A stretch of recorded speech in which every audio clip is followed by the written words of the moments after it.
جی یہ تو ایک پرانی تاریخ ہے اس ملک کا کہ بدقسمتی سے ہم ایک دن رمضان یا عید نہیں منا سکے ہیں.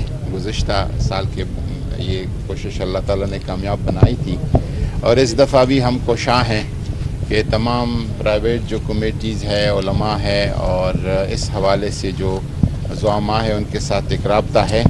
آج اس وجہ سے کمیٹی کی میٹنگ بھی، مرکزی رویت ہلال کمیٹی کی میٹنگ بھی پشاور میں رکھی گئی ہے تاکہ اگر شہادت آئیں اور اس شہادت پہ فیصلہ ہو تو آسانی ہو.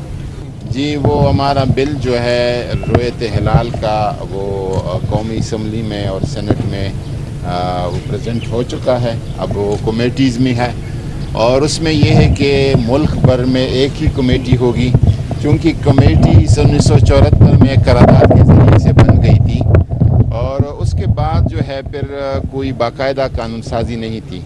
تو اس میں ہم چاہتے ہیں کہ ایک کمیٹی ہو، پرائیویٹ کمیٹی ختم ہو. میڈیا کے لیے بھی کوئی ضابطہ اخلاق بنایا گیا ہے کہ قبل از وقت اعلان کا ان پہ بھی کچھ پابندیاں لگائی گئی ہیں اور اگر وہ قانون پاس ہو جاتا ہے تو ایک روز عید اور رمضان کا سلسلہ بنانے میں کافی ممد اور اچھا ثابت ہو.